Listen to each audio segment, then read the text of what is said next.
Isso, amanhã à tarde, não poderei vir encontrá-lo, disse o Gema. Eu ajuntei, como não pode? No Planalto de Envi? Mas requerem-se 4 longos dias de marcha para atravessá-los. Não poderás seguradamente ir à convenção. O Gema aprumou-se orgulhosamente e disse, venha encontrar-me amanhã na tarde e verás o que sabem fazer os feiticeiros negros. Prestei bem atenção para não negligenciar ocasião preciosas para controlar os poderes do feiticeiro. No dia seguinte, às 6 horas da tarde, antes do ocaso, encontrei-o.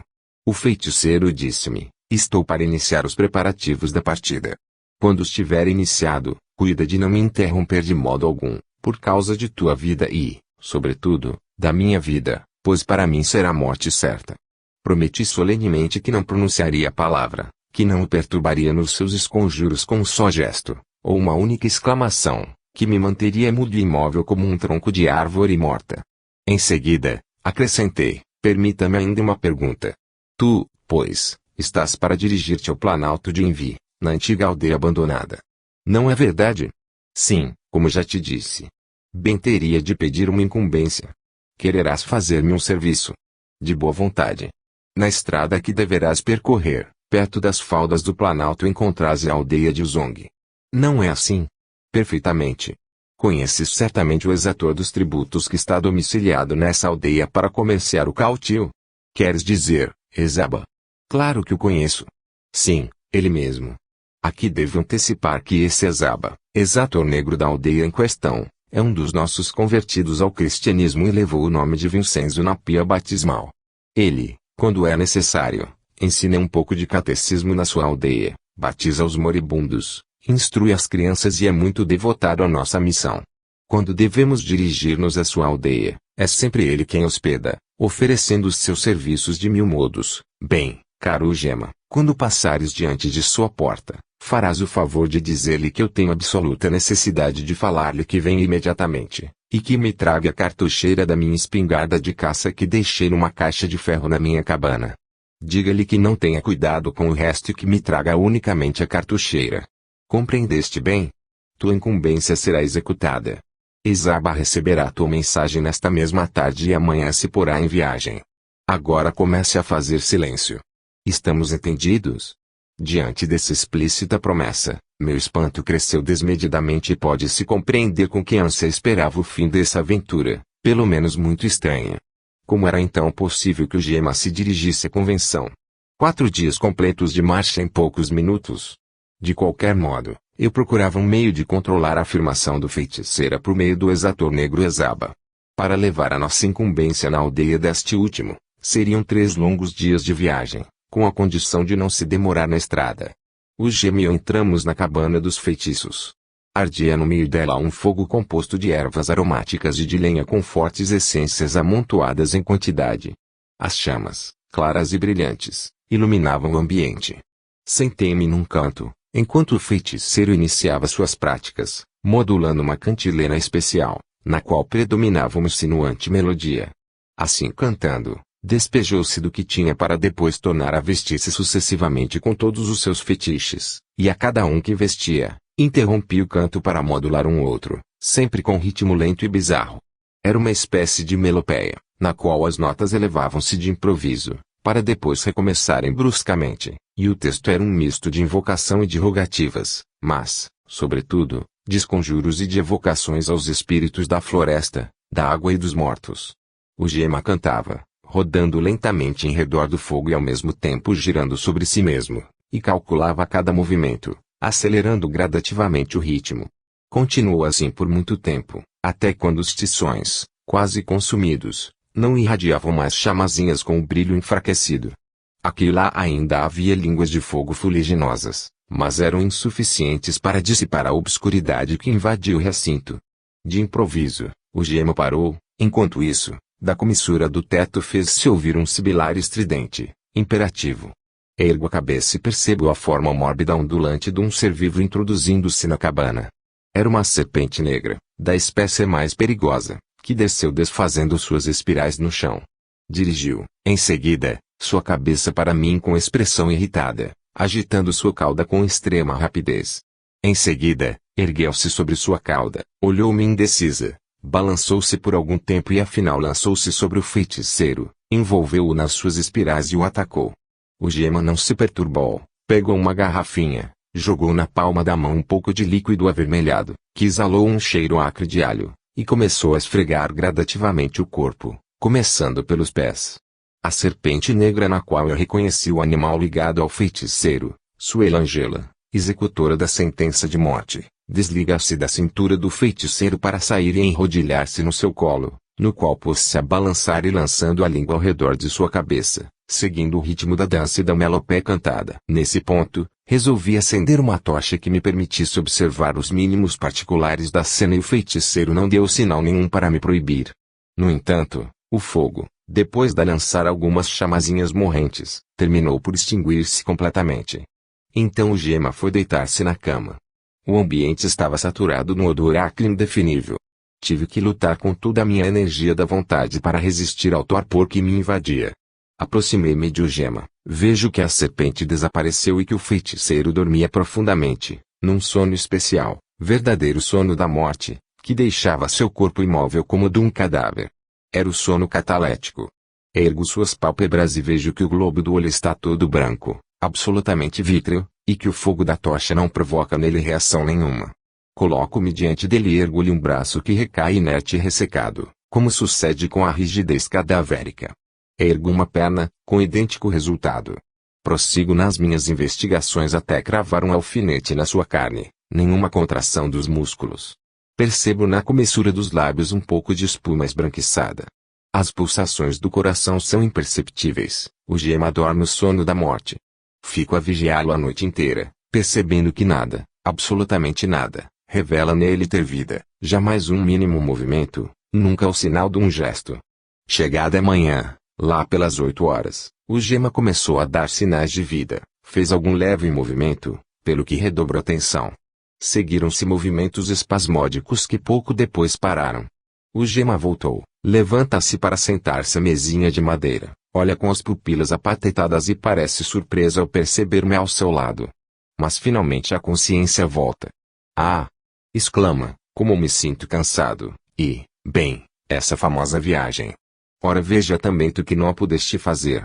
Como não? Quem te disse que não pude fazê-la? Tu afirmas então ter estado no Planalto de Envi durante a noite.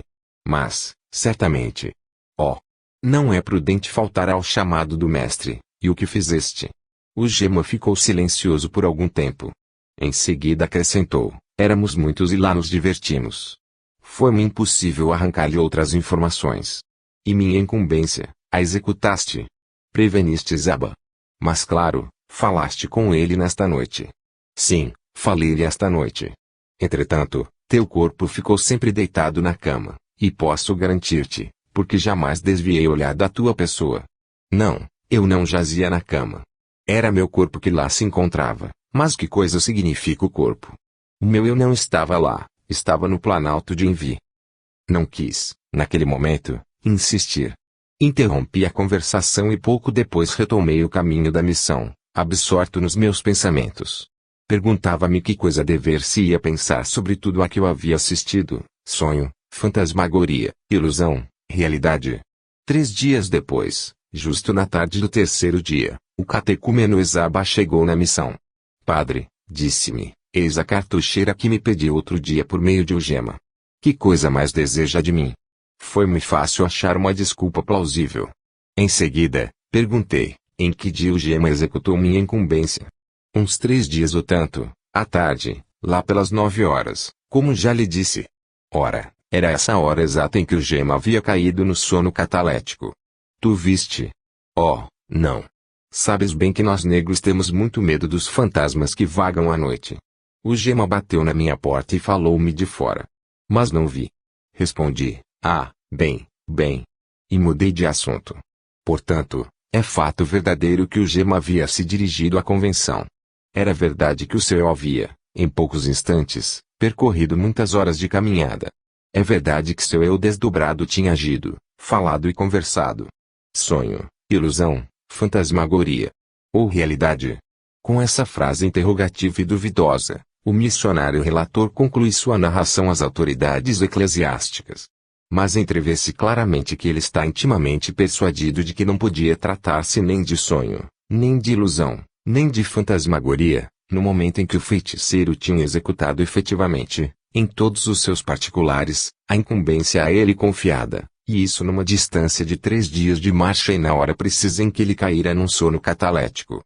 Observo que o episódio exposto, considerado na sua integralidade, resulta numa fiel reprodução em ambiente selvagem, dos famosos sábados feiticeiros no ambiente medieval. O fato em si, dessa concordância de manifestações estranhas e inverossímeis, em meio a circunstâncias de tempo e de lugar tão diversos, demonstra que alguma coisa de genuinamente supranormal devia achar-se também nos sábados feiticeiros, assim como o elemento supranormal emerge indubitavelmente do episódio exposto. Não obstante, em ambos os casos parece difícil designar onde termina a realidade fenomênica de ordem genuinamente supranormal e onde começa a ação onírica e autossugestiva de acordo com a crença especial do feiticeiro gema de uma parte, e a feitiçaria da outra. Em louvor ao episódio em exame, a menos lata hipótese para explicá-lo, consistiria em pressupor um fenômeno de transmissão telepática, na qual o feiticeiro gema teria sido o agente o catecúmeno exaba o percipiente. Sendo assim, a declaração deste último acerca do fantasma de um gema que havia batido na sua porta e tinha conversado do lado de fora com ele, implica na modalidade de realização supranormal que se diversifica notavelmente da modalidade com que se realizam os fantasmas telepáticos, que são muito fugazes e não demoram nunca em conversações verdadeiras e exatas. E quando não é assim, então não se trata de fantasmas telepáticos.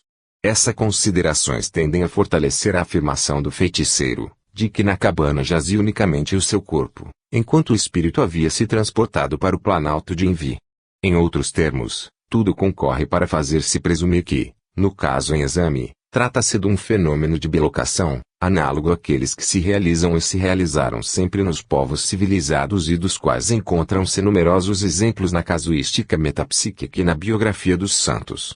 Não ignoro que os fenômenos de bilocação, há muito tempo reconhecidos como autênticos, sob a base dos fatos, pela autoridade eclesiástica, e odiernamente pela escola ocultista, espírita e teosófica, não são ainda reconhecidos por um punhado de homens de ciência, mais ou menos competentes em metapsíquica, o que, para dizer-se a verdade, não significa nada, sendo de se notar que, por força de uma lei psicológica inexorável, mas ao mesmo tempo providencial nos seus efeitos moderadores da evolução social, revela-se como alguma verdade nova, embora mais ou menos prematura, que deve estar sujeita à prova de se ver rejeitada e desdenhada durante um longo tempo pelas mentes mais cultas e respeitadas da época.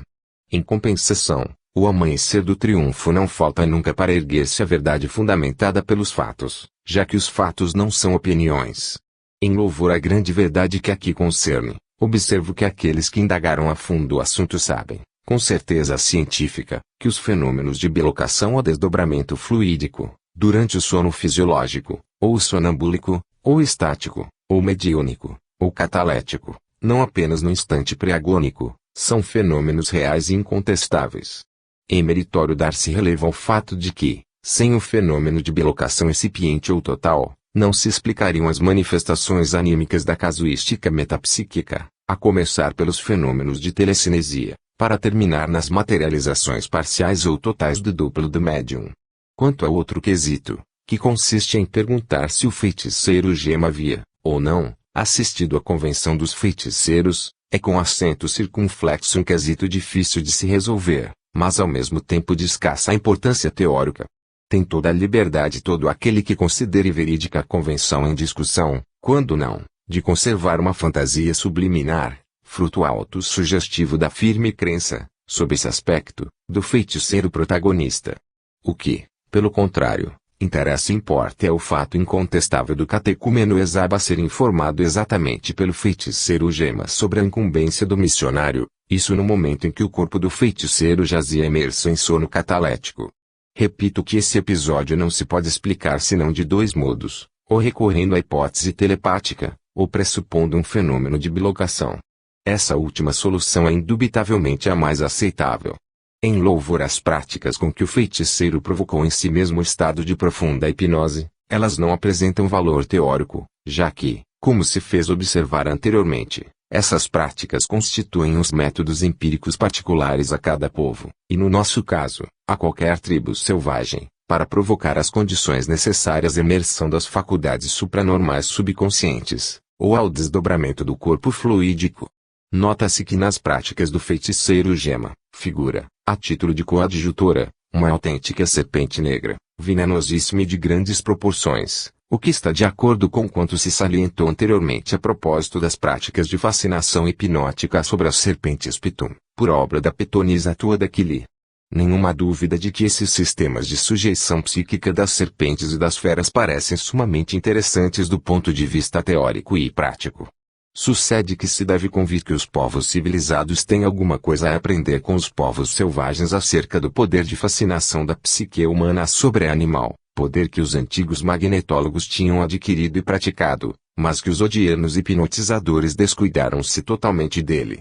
De resto, é igualmente verdade que os povos civilizados teriam muito que aprender com os povos primitivos, também a propósito das virtudes taumatúrgicas dos fluidos humanos exteriorizados, como também acerca dos métodos para facilitar a manifestação das faculdades supranormais subconscientes. É verdade que os povos primitivos, como também os povos da antiguidade, chegaram a resolver empiricamente numerosos problemas metapsíquicos de soberana importância biológica, psicológica e filosófica, acerca dos quais os atuais povos civilizados nada, ou bem pouco, conhecem. 12. Sessões mediúnicas com telecinesia, vozes diretas, xenoglossia, materializações e identificações espíritas. Resta demonstrar como também entre os povos primitivos e selvagens realizam-se experiências mediúnicas verdadeiras e peculiares, com manifestações que correspondem às que se obtêm entre os povos civilizados. A esse respeito, os leitores terão reparado que, nos casos citados anteriormente, encontram-se diversos nos quais tratam de feiticeiros médicos e de sensitivos que funcionam como verdadeiros e corretos médiuns. Assim se fale, por exemplo, do episódio da sensitiva negra Salima, evocando o espírito do marido defunto Mbona, pelos casos citados na categoria das manifestações prevalentemente objetivas ou físicas, e por um outro caso dos peles vermelhas, evocando o espírito do seu chefe defunto chamado Grande Tartaruga. Essas citações antecipadas de fatos fora da categoria particularmente reservada a eles, representam um inconveniente inevitável na presente classificação, em que são numerosos os episódios muito complexos para serem simultaneamente assinalados em categorias diversas. Sucedeu que, para superar a dificuldade, só restava classificá-los na ordem das características mais relevantes neles contidas, e segundo as circunstâncias, reservei para a presente sessão os casos nos quais a característica mais realçada está em que nelas os feiticeiros médicos e os sensitivos assumem decisivamente as funções de médiuns. Uma primeira consideração importante, com relação aos casos dessa natureza, consiste numa outra característica comum, na maior parte dos mesmos, que é a de que as comunicações dos defuntos realizam-se quase sempre com auxílio da voz direta. Embora não seja correto exigir dos exploradores e dos missionários os relatos que sirvam de provas científicas sobre a autenticidade objetiva das vozes diretas em discussão, não obstante o fato de que elas resultam ser a característica principal da própria experiência, parece já uma presunção legítima a favor da realidade objetiva do fenômeno, pelo menos para um certo número de casos, e isso enquanto não for possível, através dos séculos, indígenas, exploradores e missionários terem estado sempre enganados a respeito. O explorador Lídio Cipriani, no livro citado anteriormente, observa a esse propósito: a crença nesses espíritos falantes, ou melhor, sibilantes, é geral na África do Sul, e chega também ao norte, depois no Zambezi e depois no Congo. Na província do Cabo, os feiticeiros Xhosa pretendiam fazer falar o espírito no pavimento da cabana. Entretanto, no Baixo Zambezi, o espírito permanece morando numa cabaça, no qual, se consultado, responde. Mais para cima do rio, junto ao Senga, o espírito vive num castelo, e de lá distribui seus oráculos, sempre com voz sibilante. Entre os Baluca, do Congo Meridional, o domicílio e o lugar de onde fala o espírito é um vaso de terracota. Entre os negros da Costa do Ouro, Kingsley, o oráculo fala de um ponto qualquer da cabana. Interessante notar a precisa correspondência nos povos antigos, e nas antigas escrituras, de narrações como essa africana sobre os espíritos falantes.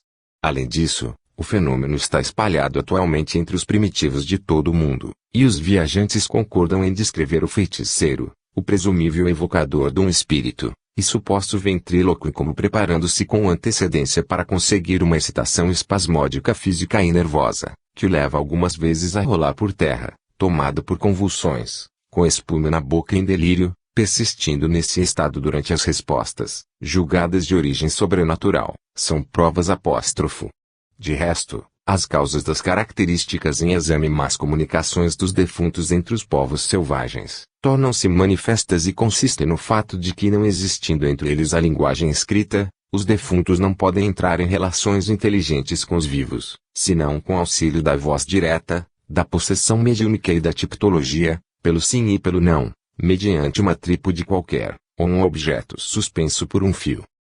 Nesse primeiro exemplo, é o médium que fala com o timbre vocal de um defunto, possessão mediúnica. Retiro do livro de Erewhard Carrington, Tipsy-Chicord. O explorador B. Malinowski, tratando dos fenômenos supranormais que se realizaram entre os ilhéus, na Melanésia, observa. Quando me achava na ilha de Trobriand, morreu o chefe da tribo. De acordo com as suas normas, todos os componentes da tribo, compreendidos os visitantes, deviam velar durante a noite, assistindo às cerimônias fúnebres. Fui participar junto com outros viajantes. Estava presente aquele que deveria agir como médium, de quem se esperava grandes coisas. Tentei aproximar-me e fazê-lo falar, mas não tive êxito. Respondia com monossílabos e tive de desistir. Ele não estava mais em condições normais. Parecia superexcitado, murmurava palavras incompreensíveis, tinha sobressaltos nervosos e também períodos de ausência psíquica, talvez em transe, durante os quais, seu olhar sem expressão fixava-se no vazio. À medida que avançava a noite, os indígenas tornaram-se por sua vez, excitados, enquanto o médium, gradativamente, entrou em condições de profundo transe, com indícios de controle espiritual. De repente, ele impertiga-se, e com um timbre de voz enérgico, tão sonoro que eu não tinha jamais imaginado pudesse sair de sua laringe, entoou um canto religioso. Depois parou, e então, por seu intermédio, uma outra personalidade pôs-se a falar, com timbre vocal completamente diferente em tudo do primeiro. À volta, sucediam-se estranhos efeitos de vozes plurimas, como se diversas personalidades dos defuntos se esforçassem para falar simultaneamente. Depois do que, suas frases tornaram-se breves e incisivas, e, depois, sempre mais demoradas. Sucederam-se crises de cansaço e de sons sussurrantes, até quando o médium se entregou, prostrando-se em terra, evidentemente exaurido até desmaiar. Só então percebemos que o espírito do chefe defunto tinha falado pela boca do médium, e que todos os presentes haviam reconhecido o timbre vocal que, se bem que mais sonoro que o normal, era absolutamente idêntico. Ver Pag. 240. No caso exposto, é de se notar o sinal dos estranhos efeitos das diversas vozes, como se diversas personalidades de defuntos se esforçassem para falar simultaneamente. Assim mesmo é que o fenômeno se realiza algumas vezes também entre os povos civilizados, nas experiências com médiuns nas incorporações. Isso determina uma interferência sumamente instrutiva no sentido de demonstrar a presença real no local de duas personalidades de defuntos que se esforçam simultaneamente para comunicarem-se com os vivos, influenciando o médium por processos diversos. Vale dizer que, enquanto uma vale-se diretamente da laringe para a incorporação, a outra age por transmissão telepática sobre os centros cerebrais da linguagem. De modo que uma ignora a presença da outra, com a consequência de que a laringe do médium profere automaticamente frases desconhecidas quando provém das duas mensagens que se confundem. Sucede que, do ponto de vista da manifestação em exame, o que importa ressaltar consiste nisso, que a alusão feita a essa curiosa e pouco conhecida forma de interferência mediúnica, converte-se em ótima prova sobre a origem genuinamente espírita da mesma manifestação. Neste outro caso, trata-se de vozes diretas, e quem o narra é o viscovo anglicano Kalawai, na obra The Religious System of Tiamazulu. Eu retirei do livro pouco antes citado de Erewhard Carrington, Tipsy-Chicord, Pag. 222, em que vem relatado num amplo resumo. É este o trecho essencial. Na tribo dos Amalongwa, uma criança foi atingida por graves crises de convulsões, e os pais enviaram alguns jovens para consultar uma feiticeira que adivinhava com auxílio dos seus espíritos familiares. Ali chegados, Os jovens tomaram lugar na cabana de experiências, juntamente com a feiticeira. Depois de longa espera, fez-se ouvir uma voz que parecia de uma criança que tinha surgido do teto e enviava cumprimentos ao grupo. Depois do que, outros espíritos manifestaram-se de forma análoga, observando: viestes para obter conselhos sobre alguma coisa que vos diz respeito. A feiticeira voltou-se para o agrupamento, dizendo: ouvistes? Os espíritos dizem que viestes para interrogá-los sobre alguma coisa que vos diz respeito. Se assim, respondei. Os jovens, querendo sondar o terreno, limitaram-se a observar se isso era verdade. Então, os espíritos explicaram que o motivo de sua vinda era da máxima urgência porque recaía sobre alguém um presságio maléfico. Os jovens, querendo proceder com cautela, perguntaram: qual é a idade da pessoa sobre quem recai um triste presságio? Veio a resposta: é uma criatura muito jovem e o presságio é de natureza física. Trata-se de uma criança de tenra idade, para não se poder ainda utilizá-la como guarda de rebanho. Finalmente os espíritos acrescentaram: agora nós a vemos, sofre de convulsões. Em seguida, descreveram minuciosamente de que modo se desenvolveu o primeiro acesso do mal, o caráter dos acessos e o que pensavam e temiam os genitores, observando que ela era filhinha única e que os jovens presentes eram seus parentes. Depois, detalharam, acrescentando que eles eram seus primos. Todos os detalhes fornecidos correspondiam à verdade. Depois do que, os espíritos exortaram os primos da criança a retornarem às suas casas, sacrificassem uma cabra branca, esfregassem o corpo da criança com fel extraído do animal e lhe dessem para beber uma poção especial. Os jovens voltaram para suas casas, sacrificaram uma cabra branca, esfregaram o corpo da criança com fel da cabra e lhe administraram o remédio indicado. Nesse ponto, o Vescovo Kalawai declara: a feiticeira em questão residia a enorme distância do país e os jovens consulentes não a conheciam de modo algum. Daquele dia em diante, cessaram as convulsões da criança e nunca mais voltaram. Sucede que aquela criança tornou-se um jovem são e robusto. Nada de excepcional no episódio exposto que se recomenda em razão da personalidade veneranda do Vescovo que o narrou e que testemunhou durante o período de sua vida de missionário. Este que segue um caso de mediunidade espontânea e transitória, com vozes diretas e xenoglossia, conversações em línguas ignoradas pelo médium, e também materializações presumíveis de mãos. Retirei do Journal of TSPR, Vol. 7. Pags. 274-5. -MR. William Robert Algear enviou para a sociedade mencionada o seguinte relato de uma sua conversa com um ilhéu do arquipélago australiano das Ilhas do Sul. Meu nome é Gana e sou nativo da Ilha dos Mares do Sul. Sou cristão, todos me conhecem, logo, não posso mentir. Quando trabalhava nas plantações de algodão da Ilha Coira, no arquipélago de Fiji, se encontrava também um nativo da Ilha do Sul que era um Omba, e que um dia adoeceu com disenteria. Bom, uma vez o meu compatriota foi ter com ele para saber se tinha necessidade de alguma coisa e encontrou-o muito mal. Estava insensível, isto é, em transe, mas falava continuamente e não era com sua voz, mas com uma outra, que parecia sair-lhe do ventre. Depois do que, não demorou muito que todos os habitantes do país começaram a interessar-se por ele, porque falava com todos em suas várias línguas. Eu, por exemplo, tinha certeza de que ele não conhecia uma palavra da língua da minha ilha. Todavia, falou-me demoradamente na minha língua, referindo-se à minha terra e às pessoas do meu conhecimento que já estavam mortas. Ora, tudo isso era verdade, porque informei-me com pessoas da minha terra que vinham para Coira. Tudo verdade, Senhor. Então, devíamos acreditar nas suas palavras e vós entendereis. Bem, depois daquela noite, ouvia-se sempre falar daquela maneira quando aquele homem adoecia, isto é, quando caía em sono mediúnico. 4 ou 5 vezes alguns de nós entrávamos na cabana quando ouvíamos falar daquele modo. Acendia-se uma luzinha, mas não se via ninguém, fora o homem doente, que parecia morto. Mas as pessoas que entravam na cabana não podiam resistir a permanecer lá. Nós havíamos tentado tudo, mas inutilmente, porque não tardava a se ficar com medo. Lá havia qualquer coisa que obrigava a fugir. Ninguém pode dizer que viu alguma coisa, apenas ninguém podia resistir a ficar lá dentro. As outras pessoas que circundavam a cabana do lado de fora, tratava-se de cabana construída com varas de bambu entrelaçadas, viam sair mãos daqueles que conversavam no interior, todos homens mortos. Elas as agarravam algumas vezes, achando aquelas mãos pequenas e curtas como se tivessem uma única articulação. Ora, aquelas pessoas mortas disseram sempre a verdade e falavam sempre a cada um na sua própria língua. Mas eis que, um dia, aquele homem sarou completamente do seu mal e tudo acabou. Ele ainda vive e está otimamente bem, somente não se recorda de nada do tempo em que tinha estado doente. Jamais eu tinha visto coisa semelhante, mas os indígenas de Macau e de Queensland me disseram que, nas plantações de açúcar, eles tinham observado a mesma coisa. Vós conhecestes Tom Toti, ele estava comigo quando tudo isso acontecia e sabe de tudo quanto eu, e podeis interrogá-lo.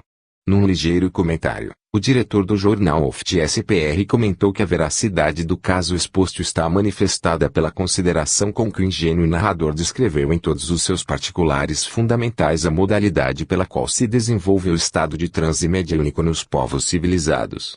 Ora, é claro que, com a hipótese da coincidência fortuita, não poderemos nunca explicar essas complexas correspondências, quando provém de um narrador que ignora a existência do fenômeno que descreve. Esse é o caso do episódio exposto, no qual o ignorante ingênuo Léo ressalta, acima de tudo, a particularidade classicamente verdadeira de que o sensitivo do qual falava não se lembrava nada do tempo em que havia estado doente, isto é, do período em que esteve sujeito aos acessos de sono mediúnico. Como também que o mesmo sensitivo falava e agia daquela maneira somente quando caía doente, isto é, quando era atingido pelo sono mediúnico, e enfim, que aqueles que falavam por intermédio dele eram sempre homens mortos, todas observações que distinguem o estado de transe mediúnico, e servem para defini-lo. Sucede que, se o narrador descreveu as condições no estado psicofisiológico anormal, que não podia conhecer por via de informação, significa que ele devia conhecê-lo por ter feito experiência pessoal.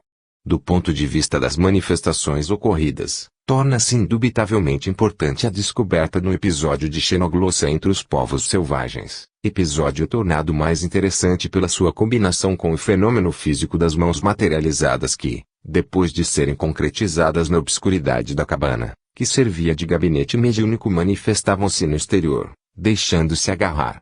A esse propósito, vou ressaltar que há outra observação do narrador acerca da pequenez e imperfeição das mãos que se estendiam na cabana, serve para demonstrar, de modo decisivo, que não podiam ser as mãos do médium. Toma o episódio seguinte do volume 9 Pags. 69 a 71, do jornal OFT-SPR. O Sr. Calanton Parker enviou ao sociólogo professor Andrew Lang o seguinte relato do incidente ocorrido com ele mesmo, na sua residência na Austrália.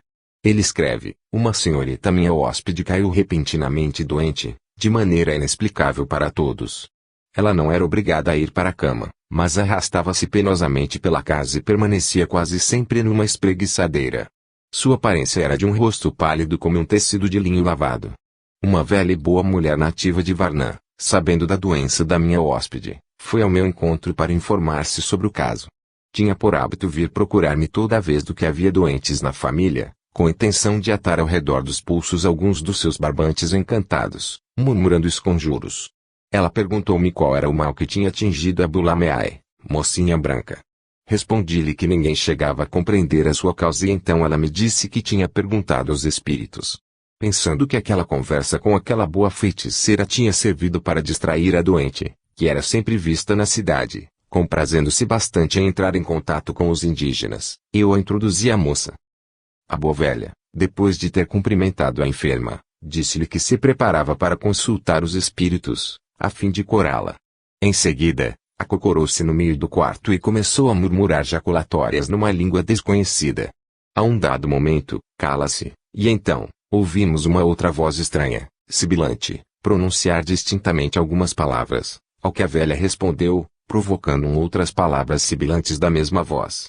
Depois do que a velha pronunciou, por 3 vezes, aquilo que parecia a mesma pergunta, sem obter resposta. Então, esperou algum tempo, para depois dirigir-se a mim, dizendo que tinha perguntado ao espírito de Big Joy, um negro morto há alguns anos, para informar o que desejava saber, mas que o Big Joy não tinha sabido responder. Por isso ela se propunha perguntar ao espírito de uma sua sobrinha, morta há muitos anos. Novamente ela recomeçou a murmurar uma outra espécie de encantamento e, pouco depois, ouviu-se uma outra voz estranha e sibilante, que, porém, era muito mais fraca do que a primeira. Recomeçou o mesmo diálogo, com resultado igualmente negativo. Então, a velha disse que tinha consultado o espírito de Guadjê, uma moça de cabelos crespos, negra como ébano, morta há pouco tempo, e a quem eu era muito afeiçoado nos primeiros tempos da minha estada no país. Desta vez, os esforços da boa velha foram coroados de sucesso, pois Guadjê respondeu imediatamente, informando que a enfermidade da mocinha branca era devida ao fato de que havia ofendido os espíritos, tomando banho à sombra de uma árvore unigá, quer dizer, de uma árvore sagrada, interditada a todos, salvo ao feiticeiro que se servia dela para congregar os espíritos amigos, e sob a qual depunha os próprios ingredientes mágicos, como cristais, velas, bastões e ossos, pois que todas as coisas estão em segurança à sombra de uma árvore unigá, protegida por enxames de abelhas invisíveis a todos, salvo ao feiticeiro, e que investiam com seus ferrões aos violadores da sombra sagrada. Ora, portanto, teria a mocinha branca ofendido os espíritos, violando o pacto, e fora assaltada pelos ferrões invisíveis que a tinham picado nas costas e tinham introduzido um grumo da sua cera no fígado dela, determinando a doença de que sofria. Para corroborar o que afirmava, Guadjê acrescentou que, se nós tivéssemos examinado as costas da mocinha branca, teríamos descoberto as ferroadas das abelhas invisíveis. Fizemos isso, descobrindo efetivamente que, na região indicada, existiam numerosos pontos inflamados muito irritados. Quando a velha mulher acabou de me traduzir o que a voz de Guadjê tinha dito, eu, que sabia onde se achava a árvore unigá, e que sabia onde minha hóspede dirigia-se para o banho, junto com uma empregada negra, observei que Guadjê se enganara, porque as duas moças tinham muito medo das árvores unigá. Ao que a velha respondeu que Guadjê não mentia nunca e que por isso se devia aceitar por verdade sua narração. Nesse ponto interroguei a enferma, perguntando, a árvore unigá de que falaste seria talvez uma grande árvore coalabá, existente entre a enseada do rio e o jardim? Sim, respondeu a velha. Então, disse a doente, é mesmo verdade que eu tomei o último banho à sombra daquela árvore. Havia me levantado muito tarde para sair com as outras moças, pelo que tomei banho sozinha lá. E como o sol estava sufocante, não fui à enseada e entrei sozinha na água à sombra daquela grande árvore. Com isso, tendo-se estabelecido a origem do mal, com plena satisfação da velha mulher, ela dirigiu-se novamente ao espírito de Guadjê, rogando-lhe para curar a moça branca. O espírito foi rápido para sibilar o seguinte método de cura. A doente não devia beber nada quente, nem comer. Permanecer de cama, onde devia beber muita água fria que contribuiria para dar sono. Então Guadjê estava intervindo para depurar seu fígado da cera. Conseguindo isso, a doente continuaria a dormir profundamente até de manhã e despertaria já curada e revigorada. A velha mulher deveria facilitar a cura pronunciando um encantamento antes de ir embora. Isso foi feito imediatamente e enquanto a velha pronunciava as palavras mágicas, esfregava os pulsos da doente. Em seguida foi embora, dizendo que levava consigo também os espíritos, mas que Guadjê voltaria durante a noite. A doente guardou o leito, dormindo profundamente até de manhã. Quando despertou, tinha recuperado quase completamente a saúde e sentia-se vigorosa como antes. Também o seu olhar, antes amortecido e amarelado, estava vivo e brilhante. As vozes dos espíritos por nós ouvidas provieram às vezes dos lábios da velha. Outras pareciam proceder das mãos dela e dos ombros, e em 2 ocasiões ressoaram antes, num ângulo do quarto e depois no ângulo oposto. Todos nós experimentamos imitar a estranha voz sibilante dos espíritos, mas sem nenhum êxito. Evidentemente sucedeu serem de iniciados ou serem de ventrílocos, assinado Carlington Parker. Não é caso de se discutir os mistérios das árvores unigais sobre as consequências letais que recaem sobre os violadores da sombra sagrada, mesmo quando eles ignoram tê-la violado. Tudo isso apresenta curiosa analogia com o que se afirma sobre os violadores das tumbas dos faraós. De qualquer modo, ressaltada a concordância, é melhor abster-se de qualquer comentário a respeito do enigma que não apresenta bases suficientes para formular induções. Por isso, limitar-me-ei a propor mais uma outra hipótese com o fim unicamente de elucidar o caso em exame. Reparo, não obstante, a coincidência curiosa entre as fantásticas explicações fornecidas pelo espírito de Guadjê sobre as origens da doença misteriosa de que sofria a moça branca, e as 2 circunstâncias dela ter violado, efetiva e inconscientemente, a sombra sagrada de uma árvore unigá, e de ter se descoberto no corpo dela e na região indicada por Guadjê, numerosos pontos inflamados e irritados correspondentes ao que a mesma personalidade mediúnica tinha asseverado sobre as ferroadas das abelhas invisíveis. Quanto à explicação dessa última coincidência, poderia presumir-se que o espírito de Guadje, ou a clarividência da velha sensitiva, haviam visualizado esses pontos inflamados existentes nas costas da doente, entrelaçando com seu fantástico relato, conforme as crenças indígenas. Outra circunstância curiosa e surpreendente é a da doente que, entre a tarde e a manhã seguinte, achou-se efetivamente curada de uma enfermidade sutil e misteriosa que afligia há muito tempo. Mas o prodígio poderia atribuir-se aos efeitos bastante conhecidos da autossugestão, e à semelhança do que se realiza nos famosos milagres de Lourdes que, como já se ressaltou, resultam numa consequência feliz de uma autossugestão originada pela fé fervorosa dos doentes. Não obstante, poder-se objetar que no caso em exame não existia na moça branca essa fé fervorosa na sua cura imediata. Essa última observação faz voltar à memória um outro caso citado anteriormente, que apresenta estranha analogia com este em exame. É o caso de um feiticeiro médico africano que, indispondo-se com um oficial do exército colonial alemão, provocou nele a distância cãibras no estômago, para depois curá-lo rapidamente quando obteve os presentes desejados. Nessa circunstância, ressaltei como se tudo concorresse para fazer presumir que o feiticeiro tivesse realmente exercido um influxo supranormal no oficial em questão. Isso pelo efeito de transmissão telepática dos estados de ânimo emocionais correspondentes às próprias intenções. Ou por efeito de transmissão à distância de fluidos vitais, ou vibrações psíquicas, as quais, ou a qual, teriam agido subconscientemente sobre o sistema nervoso do oficial, provocando, num primeiro momento, crises de contrações espasmódicas viscerais doloridíssimas e, num segundo momento, a pronta cura das mesmas crises. Analogamente, poder-se-ia presumir que, no caso em exame, a velha indígena australiana tinha curado o distúrbio funcional do fígado de que sofria a moça branca, com emanação de fluidos vitalizantes e, pelo contrário, que o mesmo distúrbio tinha tido origem ruim em influxo maléfico na relação direta com o feiticeiro frequentador da árvore unigá. Nesse caso, esse influxo teria podido se exercer sobre a moça branca, em consequência dela ter tomado banho à sombra da dita árvore, tornando com isso possível um estabelecimento da relação psíquica entre a subconsciência dela e a do feiticeiro, psicometria de ambiente. Argumentando assim, estou consciente em formular uma hipótese que, para alguns, parecerá audaciosa, mas que não impede que se analise e se compare com os numerosos episódios análogos já citados, não se podendo deixar de reconhecer que a argumentação exposta constitui a menos lata hipótese conciliável com os fatos. Noto, finalmente, a circunstância de ter o espírito de Guadje adivinhado que a moça branca tinha tomado banho à sombra de uma árvore unigá, circunstância muito importante, já que, quando também se quisesse excluir toda a intervenção externa, considerando essa circunstância como um fenômeno de clarividência por parte da velha sensitiva, não obstante, o fenômeno se tornaria raro e interessante, tendo em conta que nenhuma pessoa no mundo tinha conhecimento do fato, nem ela mesma que tinha tomado banho lá. Tudo isso somado e, de qualquer modo querendo se explicar os fatos, fica claro que a velha indígena australiana era uma autêntica médium que curava aos enfermos com auxílio, não importa se real ou suposto, de espíritos amigos.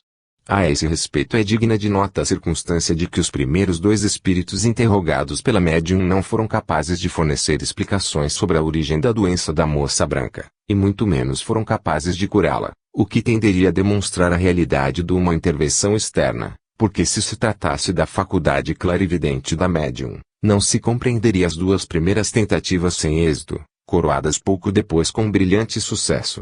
Não é possível um pronunciamento em louvor do gênero de mediunidade particular da velha sensitiva, que neste caso, como em tantos outros, assume forma de voz direta, isso em consideração a que, a modalidade pela qual se realizaram as vozes diretas, se presta para ser explicada de uma forma mais ou menos afim com o ventriloquismo, que, de resto, nada alteraria a genuinidade dos fatos. No caso que segue é tratada a materialização de um fantasma. Retiro da revista Psychic News, 2 de setembro de 1939. MRS. Margaret Abevan narra que dois oficiais do exército canadense, um major e um capitão, que sabiam que ela possuía muita prática em experiências mediúnicas, convidaram-na a acompanhar uma sessão mediúnica que devia realizar-se numa tribo de peles vermelhas, ao norte do Lago Ontário. Ela prosseguiu assim: quando atingimos o local, os indígenas nos acolheram corteses. A sessão se realizava em aberto, no meio de uma clareira. Os índios que assistiam foram dispostos em forma de 2 triângulos, um dentro do outro, e para nós foram reservados 3 lugares no triângulo de dentro. No centro, achava-se uma bela tenda adornada ao redor com desenhos coloridos e não estava fixada no solo, porém, assentada numa planície de relva. Pouco mais adiante, num pequeno bosque, estava um outro grupo de índios músicos que começaram a tocar e a bater nos seus tontons. Depois de cerca de meia hora de espera, a tenda começou a vibrar, depois a levitar-se lentamente, até elevar-se suficientemente para permitir perceber o interior. Verificamos, portanto, que a tenda havia se erguido sem intervenção de agentes humanos. Em seguida, desceu também lentamente, retornando a seu lugar na relva. Mas, pouco depois, recomeçou a levitar, e desta vez viu-se que no interior fora aceso um pequeno fogo constituído de varetinhas entrecruzadas, com chamazinhas em forma de línguas e com fumaça aromática, semelhante ao incenso. A tenda, depois de ser erguida rapidamente até uns 12 ou 14 pés de altura, desceu, retomando seu lugar sobre a pequena fogueira. No entretempo, a música dos índios trocou bruscamente de tonalidade e, ao mesmo tempo, a tenda levitou pela terceira vez, deixando perceber a forma materializada no espírito de um valente índio vestido com roupa branca alvíssima. Quando a tenda elevou-se ao nível do fantasma, este fez sinais de cumprimentar o chefe, que respondeu com um coro de gritos entusiásticos da parte de todos os índios. Depois do que, a tenda desceu lentamente e, antes de tocar o chão, quando os pés do fantasma, calçados com um mocassim branco, estavam ainda visíveis, nós o vimos desaparecer do local. E com essa impressionante manifestação, a sessão terminou. Os índios demonstraram-se sempre corteses para conosco e, antes que nos despedíssemos, quiseram nos oferecer refrescos. Fiquei profundamente impressionada com tudo o que tinha visto e não esquecerei nunca mais por toda a vida. A sessão aqui descrita, acontecida em aberto e em plena luz do dia, com levitações da tenda onde não se encontrava ninguém, com o fenômeno do fogo aceso no interior da mesma, sem intervenção humana à vista, com outro fenômeno culminante do fantasma materializado surgido dentro da mesma tenda, e do qual viram desaparecer os pés no local, resultaria numa sessão tecnicamente importantíssima que mereceria um longo comentário. Apenas o relato está muito falho de informações fundamentais. Assim, por exemplo, a relatora esqueceu de dizer se estava ou não estava presente um feiticeiro médium. Todavia, devia estar certamente, embora seja verdade que nas sessões mediúnicas dos índios peles vermelhas, a tenda na qual se davam os fenômenos, está quase sempre isolada e separada do médium. Nada, portanto, de desusado se saberia sobre a disposição da sessão, mas a relatora deveria fornecer informações sobre o médium e sobre o lugar por ele ocupado em relação à tenda mediúnica. Sem o que, o seu relato perde todo o valor científico e seria vão levar em consideração as manifestações ocorridas. O caso que segue merece, pelo contrário, ser levado em séria consideração porque há nele manifestações de ordem espantosa. Foi referido por um índio pele vermelha, inteligentíssimo, que estudou em Universidade dos Estados Unidos, superando brilhantemente o curso, tanto que foi recebido na Escola Militar de West Point. Fez a Guerra de 1914, no Exército Canadense, voltando com a patente de capitão, coberto de ferimentos e honrado com algumas medalhas de valor militar. Ele publicou recentemente um livro de recordações da infância e juventude quando naquele tempo era ainda um índio da tribo nômade. Livro em que vem descritos, numa forma simples e eficiente, os costumes, a educação, as condições morais, as crenças, as práticas diversas daquela tribo primitiva. Intitula-se com o seu próprio nome Long Lance, New York Cosmopolitan Book Corporation, e é sumamente interessante da primeira à última página, e de fato muitas vezes comovente. O missionário da região, Canônico Soqueira e um outro missionário da região de Blackfeet, testificam a autenticidade sobre tudo o que foi descrito por Long Lance em seu livro. Igualmente o fazem o comissário do governo William Morris Graham e o ministro dos negócios dos índios, Duncan Campbell Scott. Do ponto de vista psíquico e psicológico, torna-se interessante a longa exposição dos métodos rigorosíssimos com que as tribos índias procediam para avaliar os candidatos aspirantes à profissão de feiticeiros médicos, não apenas pelo longuíssimo tempo de aprendizagem das provas de todos os gêneros a que deviam submeter-se antes de serem considerados idôneos para essa profissão. Limito-me a transcrever um longo trecho do relato de Longlance, sobre experiências mediúnicas que assistiu numerosas vezes na juventude. Essas sessões realizavam-se dentro de uma tenda de grandes proporções, construída propositadamente com uma grande abertura circular no alto. Podia conter uns 100 espectadores, enquanto que uns outros tantos assistiam à sessão do lado de fora, escutando o que sucedia. Ele continua assim: nem bem os espectadores tinham tomado lugar, começavam os preparativos para a grande cerimônia. O assistente do feiticeiro médico fincava no meio 4 grandes estacas que juntava e ligava juntas no alto, enquanto dispunha as bases das mesmas de modo a deixar no meio um espaço de cerca de 12 pés de diâmetro. Depois do que, sendo ajudado por 4 empregados, fincava firmemente no solo da pequena arena, grandes pregos com a ponta virada para o ar, a cerca de 2 polegadas de distância entre si. Toda a superfície daquele quadrado era coberta com pregos semelhantes, cujas pontas eram antecipadamente afiadas, tanto que poderiam trespassar, de um lado ao outro, os pés que os pisassem. No centro desse quadrado, ficava livre um espaço apenas suficiente para que um homem lá se colocasse ereto sobre os pés. A única possibilidade de tomar lugar naquele ponto era de dar um grande salto sobre a superfície dos pregos aguçados para cair exatamente no espaço livre descrito. É manifesto que uma empresa semelhante tornar-se-ia impossível para se realizar, sem arriscar-se a trespassar os pés, e depois cair sobre os pregos, arriscando a vida. Isso preparado, o feiticeiro médico ingressava na tenda e despia-se completamente, deitando-se por terra. Os ajudantes amarravam suas mãos, palma contra palma, e com tiras macias de couro atavam juntos seus polegares. Em seguida, de 2 a 2, ligavam os dedos correspondentes das mãos. Tudo isso era executado de forma tão rude que às vezes esguichava sangue. Depois do que, passaram aos pés, ligando juntos os polegares dos pés da mesma maneira. Isso terminado, prendiam uma pele, do tamanho de uma coberta, e envolviam nela o corpo do feiticeiro, da maneira como se amassa uma folha de tabaco para fazer um cigarro, para depois prendê-la em redor do corpo com uma longa correia de couro que, começando dos pés, o envolvia em espirais até o pescoço. Em seguida, envolviam-no ainda numa segunda coberta de pele, com uma segunda atadura em espiral, cujos anéis estavam situados à distância de 1 polegada entre si, assegurando desse modo uma rigidez perfeita àquele envoltório vivo. É claro que o feiticeiro embrulhado daquele modo não podia mover sequer um dedo. Nesse ponto, o assistente e os serviçais colocaram o envoltório humano com a cabeça para cima, pondo verticalmente no solo, com os pés pousados em terra com suas plantas descobertas e, antes de abandoná-lo a si mesmo, asseguraram-se de tê-lo colocado em equilíbrio. Por alguns minutos, aquela coluna viva ficava imóvel no seu lugar, como se estivesse plantada no chão. Depois, percebeu-se um leve movimento vibratório na parte correspondente ao joelho e logo depois a coluna viva deu um pequeno salto. Esses saltos repetiram-se sempre mais e mais, até que a coluna animada começava a saltitar ao redor das 4 estacas, aumentando rapidamente a frequência dos saltos, até atingir uma velocidade de rotação em volta das estacas que os olhos mal conseguiam acompanhar. Em seguida, de repente, aquele portentoso invólucro deu um grande salto sobre o espaço cercado de pregos e caiu verticalmente no pequeno espaço deixado livre no meio dos pregos. Embrulhado daquela maneira, o feiticeiro médico tinha transposto a superfície dos pregos para inserir-se exatissimamente num espaço apenas capaz de acomodar os seus pés. Nada de mais inverossímil.